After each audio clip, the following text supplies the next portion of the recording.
بسم اللہ الرحمن الرحیم یسبح للہ ما فی السماوات وما فی الارض الملک القدوس العزیز الحکیم هو الذی بعث فی الامیین رسولا منہم یتلو علیہم آیاتہ ویزکیہم ویعلمہم الکتاب والحکمہ۔ اب دیکھیے آپ، جیسے وہ آیت 3 دفعہ آ چکی تھی، یہ چوتھی مرتبہ آ رہی ہے۔ وہ بنیادی طریقہ کار کیا تھا؟ قرآن کی تلاوت۔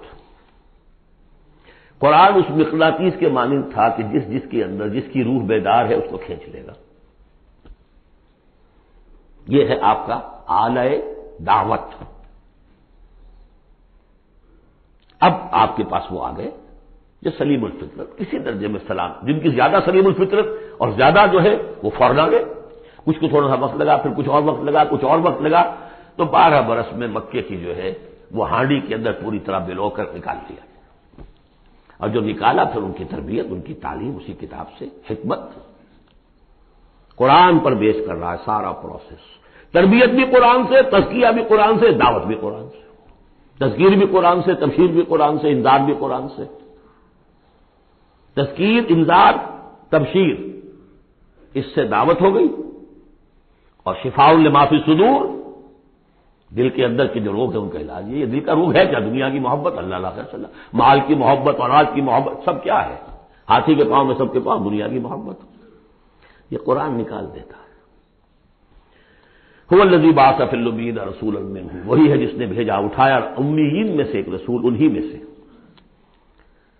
یتلو علیہم آیاتہ، ان کو پڑھ کر سناتا ہے اللہ کی آیات، یہ وہ مقناطیس۔ وَيُعَلِّمُهُمُ الْكِتَابَ وَالْحِکْمَہ، ان کو تعلیم دے رہا ہے کتاب اور حکمت کی۔ وَيُزَکِّیہم وَيُعَلِّمُهُمُ الْکِتَابَ، وہ تزکیہ کر رہا ہے۔ تلاوت آیات کے ذریعے سے غلط نظریات ختم ہوئے، غلط نظریات ختم ہوئے۔ ان غلط نظریات پر جن ہمارے اعمال کی بنیاد تھی، ہر عمل کے پیچھے کوئی نظریہ ہے، کوئی ویلیو ہے جو آپ کے ذہن میں ہے، جس کے تحت آپ کوئی بھاگ دوڑ کر رہے ہیں، تو عمل کر رہے ہیں۔ وہ ویلیو غلط ہے تو عمل غلط ہوگا، ویلیو صحیح عمل صحیح ہوگا۔ قرآن نے ویلیو آپ کی صحیح کر دی، تو گویا کہ اب یہ برے اعمال، بری عادات، یہ جیسے پت جھڑ میں پتے جھڑ جاتے ہیں، خود ہی جھڑ جائیں گے، کیسے رہیں گے؟ اندر سے غذا ہی نہیں مل رہی، اندر تو جڑ ختم ہو گئی ان کی۔ یہ ہے تزکیہ۔ اور پھر تعلیم کتاب و حکمت، اب انہیں سکھاؤ، احکام دو، اور بڑی گہری بصیرت والی باتیں بھی سکھاؤ۔ وہ سب کے لیے نہیں ہے، اس کو وہ کہتے ہیں، جیسے کہ ہمارے ہاں عربی مدارس میں بھی اب ہے شعبہ تخصص۔ فارغ التحصیل تو تم ہو گئے، تخصص کرو۔ یہ اصل میں تعلیم حکمت جو ہے، یہ محمد رسول اللہ کی تعلیم کا اور تربیت کا شعبہ تخصص ہے، یہ سب کے بس کا روگ نہیں ہے۔ وَمَن يُؤْتَ الْحِکْمَةَ فَقَدْ أُوتِیَ خَیْرًا کَثِیرًا یُؤْتِی الْحِکْمَةَ مَن یَشَاءُ وَمَن يُؤْتَ الْحِکْمَةَ فَقَدْ أُوتِیَ خَیْرًا کَثِیرًا۔ یہ اللہ تعالیٰ کسی کسی کو صلاحیت دیتا ہے۔ وَإِن كَانُوا مِن قَبْلُ لَفِي ضَلَالٍ مُبِینٍ، اور یقیناً اس سے پہلے تو وہ کھلی گمراہی میں تھے۔ وَآخَرِینَ مِنْهُمْ، اور محمد کو بھیجا ہے اللہ نے صرف امیین کے لیے نہیں، اوروں کے لیے بھی جو ہے تو انہی میں سے پوٹینشلی لما یلحقوا بہم، ابھی ان میں شامل نہیں ہوئے۔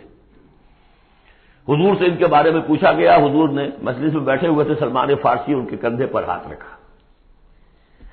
فرمایا حکمت اگر سریا پر بھی ہوگی تو اس کی قوم کا کوئی شخص اسے لے آئے گا۔ اور کم سے کم یہ کہ تمام جو حنفی مسلمان علماء وہ سمجھتے ہیں کہ اس حضور کی حدیث کا مصداق امام ابو حنیفہ ہے رحمۃ اللہ علیہ۔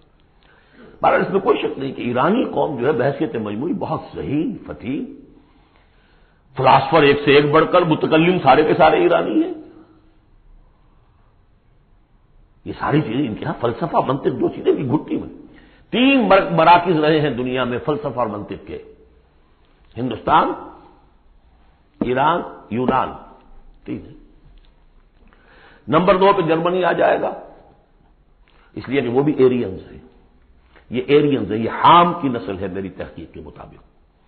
اللہ تعالیٰ نے سام کی نسل کو چن لیا نبوت کے لیے، حام کی نسل کو چن لیا حکمت کے لیے۔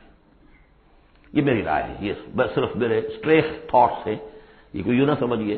لیکن بہرحال میں اب آخری جو چیزیں بھی میرے پاس ہیں وہ بھی میں آپ کو اس دورہ ترجمہ قرآن میں دے رہا ہوں۔ وَآخَرِینَ مِنْهُمْ لَمَّا يَلْحَقُوا بِهِمْ، میرے نزدیک اس آیت کی صحیح تعبیر کیا ہے کہ ایک نیوکلیس، جیسے کہ اسٹرکچر آف ایٹم ہے، ایک نیوکلیس ہے، اس میں پروٹونز ہوتے ہیں، اور بھی بڑی بلائیں ہوتی ہیں، اب تو ایک سے ایک نکلی آ رہی ہیں، جب ہم نے فزکس پڑھی تھی تب یہ تھا کہ ایک نیوکلیس ہے، اس میں پروٹونز ہیں، پازیٹو چارج ہے، اور پھر یہ ادھر جو ہے الیکٹرانز چل رہے ہیں دائرے میں، بڑا ایٹم جو ہے وہ بہت سے دائروں میں. تو نیوکلیس اس امت کا امیین بنو اسماعیل اور ان کے تابع اہل عرب مشرکین، یہ نیوکلیس. پھر سب سے پہلے ایرانی آ گئے، پہلا جو ہے الیکٹران ایرانیوں کا ہے. پھر رومی آ گئے، کچھ آ گئے ادھر سے، کچھ قبطی آ گئے ایجپشنز. ادھر سے آگے آپ بڑھے تو ہندی آ گئے، سندھی آ گئے، پہلے سندھی آئے پھر ہندی آئے. یہ سب ہیں اب مختلف دائرے، یہ بڑھتا جا رہا ہے. لیکن نیوکلیس امیین اور باقی سب آخرین. امیین میں سے چونکہ خود حضور تھے لہذا ان پر اتمام حجت آخری درجے میں ہو گئی، لہذا ان کے لیے کوئی رعایت نہیں تھی، اگر ایمان نہیں لائیں گے تو قتل کر دیے جائیں. یہ سورہ توبہ میں ہم پڑھ چکے ہیں. آخرین کے لیے رعایت یہ ہے کہ چاہے تو اسلام لائیں چاہے تو نہ لائیں، یہودی رہیں، عیسائی رہیں، کوئی رہیں، مجوسی رہیں، ہندو رہیں، سکھ رہیں، پارسی رہیں، جو چاہے رہیں، لیکن نظام اسلام کا ہوگا، غلبہ اللہ کا ہوگا، دین ہم قائم کریں گے. تم رہو اپنے طور پر، جو ہندو رہو، جو چاہو رہو. وآخرین منہم لما یلحقوا بہم وہو العزیز الحکیم، اور وہ عزیز ہے اور حکیم ہے. ذالک فضل اللہ یؤتیہ من یشاء، یہ اللہ کا فضل ہے، وہ دیتا ہے جسے چاہتا ہے. اللہ کا فضل ہے. اس فضل کے بڑے درجے ہیں. سورہ بنی اسرائیل میں آیت پڑھی، ان فضلہ کان علیک کبیرا. حضور سے خطاب ہے، سب سے بڑا فضل، سب سے بڑا فضل، سب سے بڑا فضل اس پوری کائنات میں محمد رسول اللہ پر ہوا. اگرچہ ان کا فضل کس طور سے ہوا ہے وہ آپ دیکھ لیجئے، ماریں پڑی ہیں، پتھراؤ ہوا ہے، خون کے دھارے چھوٹے ہیں. اللہ کا فضل جو ہے دنیا میں وہ ناز و نام نہیں ہے، عیش نہیں ہے، آرام نہیں ہے. جس میں سب سے بڑا فضل تھا اسے یتیم پیدا کیا، پوسٹیومس پیدا بھی ہوا ہے باپ کے فوت ہونے کے بعد، بالکل مفلس خلاش. وہ تو مادائی حلیمہ کو کوئی اور بچہ ملا نہیں تھا تو قرۂ فال بنا میں من دیوانہ زدن ہو گیا معاملہ، ورنہ لوگ جاتے تھے اچھے کھاتے پیتے گھرانوں کے بچے لیتے تھے. یتیم کو کون لے جائے گا؟ لیکن وہ یتیم پھر کیا بنا؟ در یتیم. ووجدک ضالا فہدی ووجدک عائلا فاغنی الم یجدک یتیما فآوی. پھر جو کچھ ہوا ہے سخت، آپ کا جو نوجوانی کا دور ہے، سخت مشقت مزدوری. آپ کہتے ہیں میں قریش کی بھیڑیں بکریاں چند ٹکوں کی مزدوری پر چلایا کرتا تھا. قراریت، درہم و دینار نہیں، قراریت ٹکے کیسے؟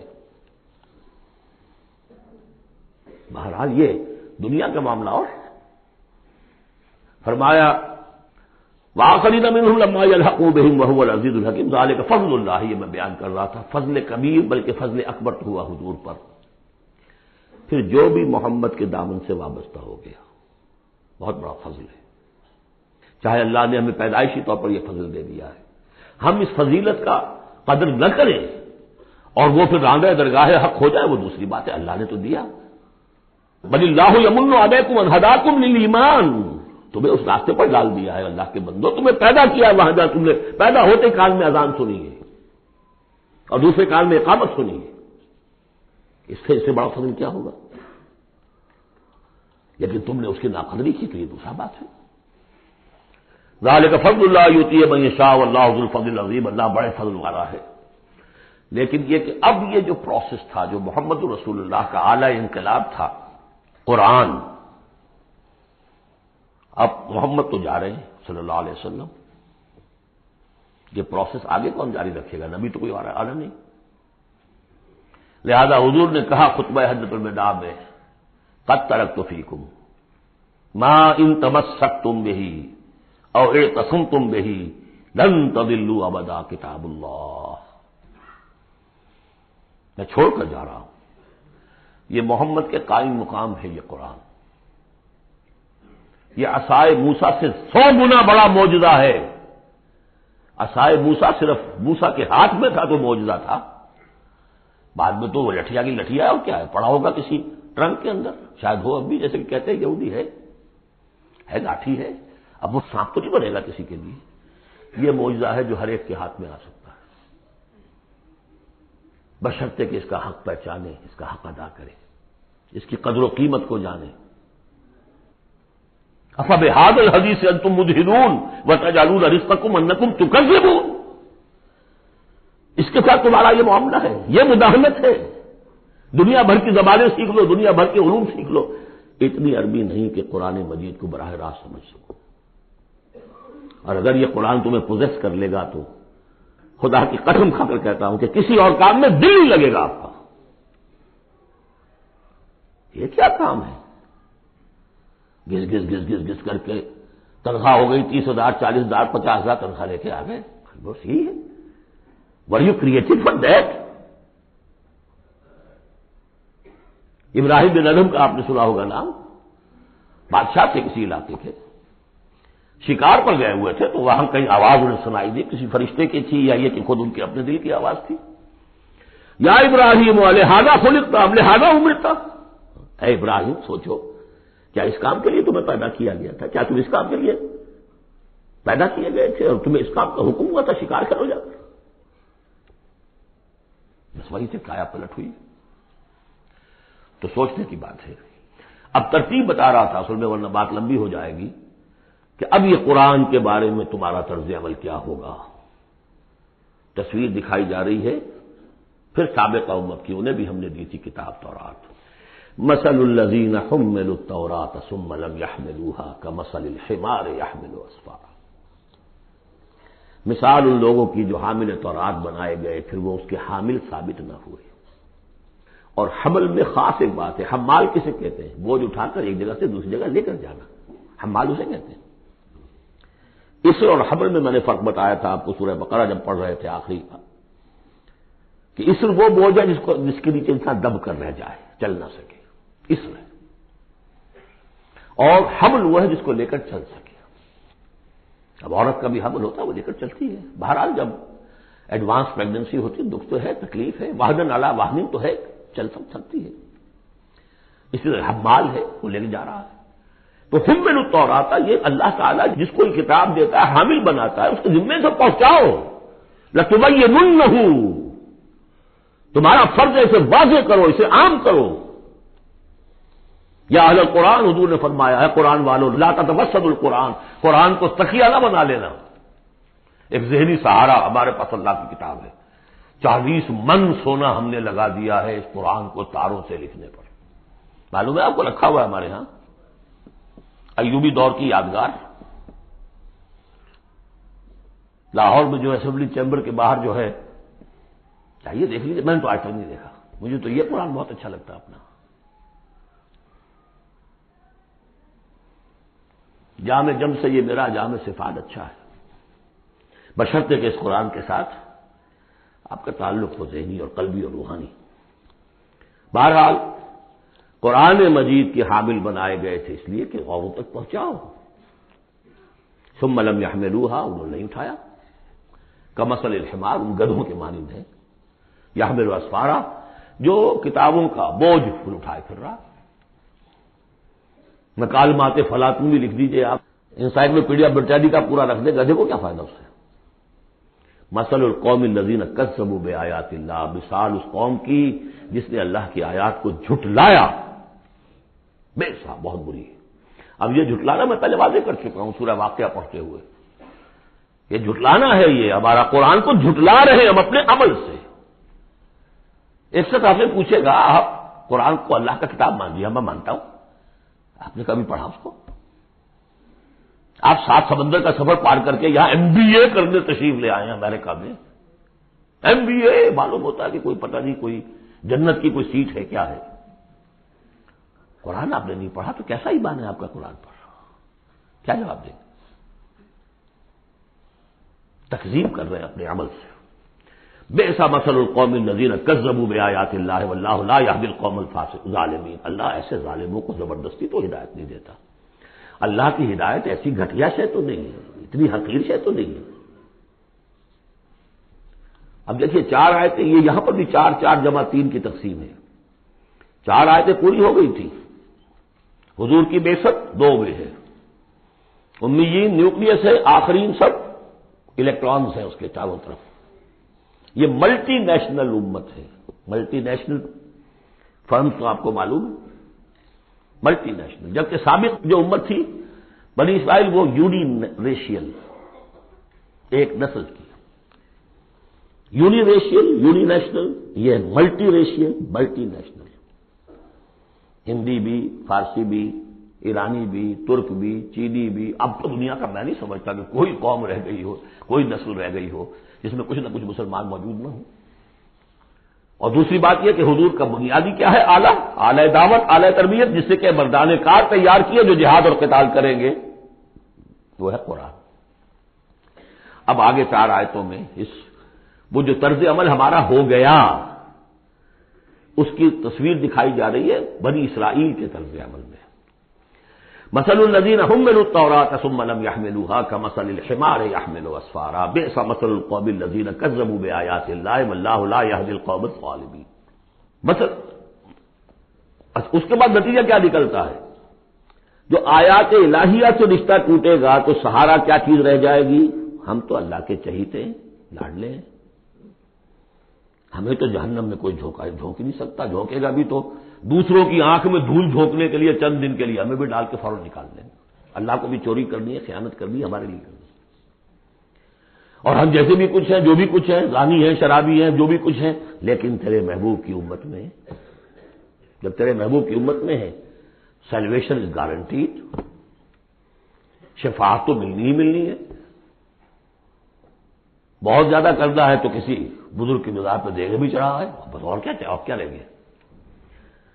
یہ ہے وہ سارا معاملہ, یہ ہے وہ امانی, یہ ہے وہ من گھڑت خیالات, یہ ہے وہ وشفل تھنکنگ سے جو عقیدوں کی شکل بن جاتی ہے, جس کی وجہ سے عمل سے.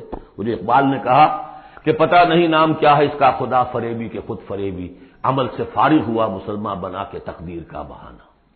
وہ تقدیر کی بجائے آپ یہاں یہ عقائد جوڑ لیجئے تو پھر عمل کی کیا ضرورت ہے؟ بے وقوف ہوگا جو عمل کرے. رشوت نہ لے, ایش نہ کرائے بچوں کو, بے وقوف ہے, احمق ہے, پاگل ہے. قل یا ایھا الذین ھادوا ان زعمتم انکم اولیاء للہ من دون الناس, کہہ دیجئے نبی اے وہ لوگوں جو یہودی ہو گئے ہو, اگر تمہارا واقعی یہ گمان ہے کہ تم اللہ کے دوست اور اللہ تمہارا دوست ہے. ان زعمتم, زوم کا لفظ اردو میں بھی بولتے ہیں خیال خام کے لیے, بڑا زوم ہو گیا اسے. ان زعمتم, اگر تمہیں یہ خیال خام لاحق ہو گیا ہے, انکم اولیاء للہ من دون الناس فتمنوا الموت ان کنتم صادقین. یہ سورہ بقرہ میں آ چکا مضمون. اگر ایسے واقعی خیال ہے تو تمہیں موت کی تمنا کرنی چاہیے. دوست سے ملنے کی آرزو ہوتی ہے یا ہجر کی؟ وصال چاہیے یا ہجر چاہیے؟ ولا یتمنونہ ابدا بما قدمت ایدیہم, یہ ہرگز تمنا نہیں کر سکتے موت کی. کیوں؟ بسبب اس کے جو ان کے ہاتھ آگے بھیج چکے ہیں. انہیں معلوم ہے ہم نے کیا کرتوت آگے بھیجے. بل الانسان علی نفسہ بصیرہ, انسان کو خود معلوم ہے کہ میں کیا کچھ بھیج چکا ہوں, کیا کیا کمائیاں کی ہیں, کیا کیا حرام خوریاں کی ہیں. وہ سارے کے سارے جو ہیں وہ تو آگے بھیجے ہوئے ہیں. واللہ علیم بالظالمین, اللہ ان ظالموں سے خوب واقف ہے.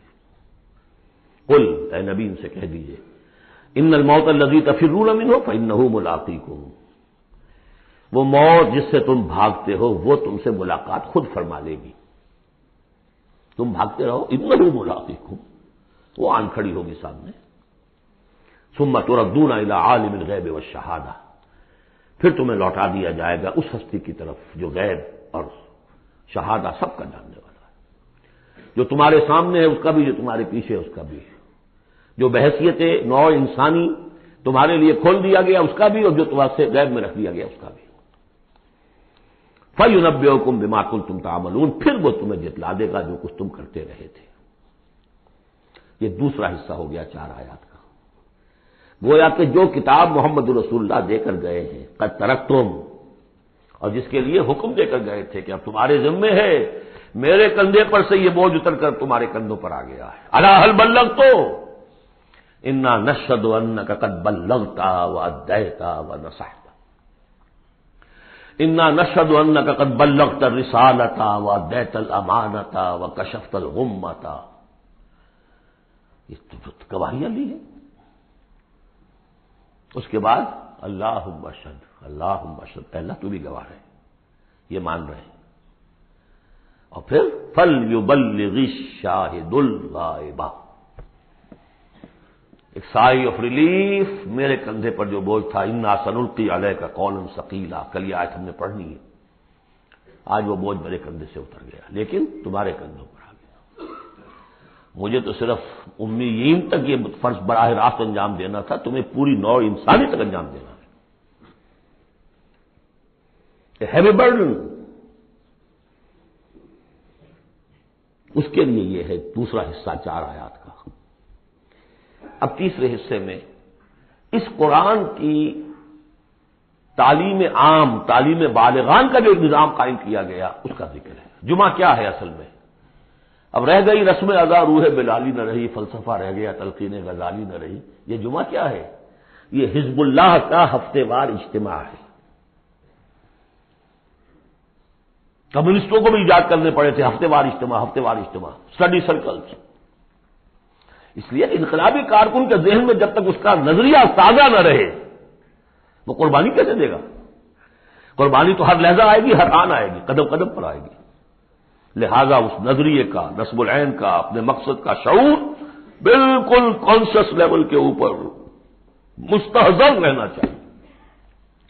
لہذا اجتماعات، اب ظہر کی نماز کی بجائے جمعہ، وہاں 4 فرض یا 2 کر دیے، 2 کی جگہ خطبہ۔ خطبہ کس لیے؟ تعلیم قرآن، تعلیم بالغان۔ ظاہر ہے وہاں کالجز نہیں تھے، کتابیں نہیں تھی، پریس نہیں تھے، چھاپے خانے نہیں تھے، آڈیوز نہیں تھے، ویڈیوز نہیں تھے، کچھ بھی تو نہیں تھا، لیکن ایک نظام ہے۔ ہفتے میں 1 دن ایسا نکال لو، اگرچہ پورا دن نہیں چاہیے، یوم سبت کی طرح نہیں ہے، نہاؤ دھو، اچھے کپڑے پہنو، خوشبو لگاؤ، آؤ مسجد میں چل کر، پہلی گھڑی میں آ جاؤ گے تو اتنا ثواب ہوگا جتنا کہ ایک اونٹ کی قربانی کا۔ ہم نے آنکھوں سے دیکھا ہوا بچپن میں 7-8 بجے کے قریب مسجدوں کے اندر ہجوم ہوتے تھے، لوگ پہنچ جاتے تھے گاؤں سے، اس گاؤں میں جمعہ ہوتا نہیں تھا۔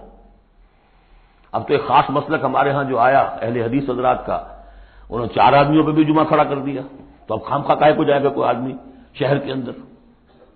پہلے تو یہ تھا کہ جو مسئلے جامع نہ ہو، جو ایک شہر نہ ہو جس کے اندر کہ کوئی حکومت کا ایک بڑا افسر نہ رہتا ہو، سمجھو اس کے بغیر جمعہ نہیں ہوتا۔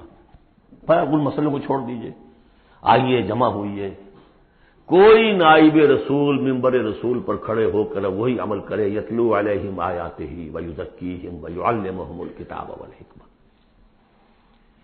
تاکہ یہ پروسیس اب ابدی ہو جائے امت کے اندر۔ اس لیے جمعے کی یہ اہمیت ہے کہ فرمایا گیا کہ 3 جمعے بھی چھوڑ دو گے بغیر عذر کے لیختمن اللہ علی قلبہ، اس شخص، ایسے شخص کے دل کے اوپر اللہ تعالیٰ مہر کر دیتا ہے۔ لیکن بات یہی ہے کہ وہ ساری حکمت ختم، وہ مقصد ختم، نہ وہ مقصد ہے، رہ گئی رسم ادا، روح بلالی نہ رہی، اور فلسفہ رہ گیا، تلقین غزالی نہ رہی۔ جمعہ ہے، پھر بھی کھنڈر بتا رہے ہیں عمارت عظیم تھی، اب بھی جو اہتمام ہوتا ہے جمعے کے لیے کھنڈر ہی صحیح، لیکن بتا رہے ہیں کہ یہ کتنی بڑی عظیم عمارت تھی۔ بس اب ترجمہ کر لیجئے، وقت بہت کم ہے، جو اس کا ربط ہے وہ میں نے بیان کر دیا۔ یا ایھا الذین آمنوا اذا نودی للصلاۃ من یوم الجمعۃ فاسعوا الی ذکر اللہ وذروا البیع، اے ایمان والو جب تمہیں پکارا جائے نماز کے لیے جمعے کے دن، یعنی جمعے کی نماز کے لیے، تو لپو اور دوڑو، ہر طرح کے کاروبار کو چھوڑ کر اللہ کے ذکر کی طرف، اور چھوڑ دو کاروبار۔ اور یہاں ذکر سے مراد نماز تو ذکر ہے ہی، اصل میں خطبہ ہے۔ ذالکم خیر لکم ان کنتم تعلمون، یہی تمہارے لیے بہتر ہے اگر تم علم رکھتے ہو۔ فَإِذَا قُضِيَتِ الصَّلَاةُ فَانتَشِرُوا فِي الْأَرْضِ وَابْتَغُوا مِن فَضْلِ اللَّهِ، یہودیوں کا جو یوم سبت والی وہ سختی نہیں ہے، صبح کا زیادہ وقت تو مطلوب ہے کہ لگے اس کام میں، لیکن جمعے کے بعد پھر آپ جائیں کہ کام میں لگے۔ یہی میں نے کہا تھا نواز شریف صاحب سے کہ آپ کو جمعے کی آدھی چھٹی کرنی ہے تو بعد کی چھٹی کیجیے، پہلے کی چھٹی کیجیے، بعد میں لوگوں کو دفتر بلا لیجیے، کام کرائیے ان سے، قرآن کے مطابق تو وہ ہوگا۔ جب نماز ادا ہو چکے اب تم زمین میں منتشر ہو سکتے ہو، جاؤ اللہ کا فضل تلاش کرو، ابتغوا من فضل اللہ واذکروا اللہ کثیرا لعلکم تفلحون، اور اللہ کو یاد کرو کثرت سے تاکہ تم فلاح پاؤ۔ وَإِذَا رَأَوْا تِجَارَةً لَمْ يَرْجِعُوا، یہ بھی کمزوری آ گئی جو مسلمانوں کے اندر ایک پیدا ہوئی تھی، اس کا طرف اشارہ کر دیا گیا اس صورت میں بھی۔ جب انہوں نے دیکھا کوئی تجارت کا معاملہ یا کوئی اور کھیل کود، انفضوا الیہا، تو خاص منافقین جو تھے وہ دوڑ کے چلے جاتے تھے، وترکوک قائما، اور آپ کو چھوڑ جاتے تھے کھڑے ہوئے۔ اور اس لیے کہ عام خیال یہ ہے کہ عام طور پر پہلے جو ہے خطبہ جیسے عیدین میں بعد میں ہوتا ہے، ایسے ہی جمعے کا خطبہ بھی بعد میں ہوتا ہے. سمجھا انہوں نے نماز تو ہو گئی، چلو. فرمایا نہیں، قل ما عند اللہ خیر من اللہو والتجارہ، ان سے کہہ دیجئے جو اللہ کے پاس ہے وہ کہیں بہتر ہے اس کھیل کود سے بھی، تجارت سے بھی. واللہ خیر الرازقین، اور اللہ بہترین رزق عطا کرنے والا ہے. بارک اللہ لی ولکم فی القرآن العظیم ونفعنی وإیاکم بالآیات والذکر الحکیم.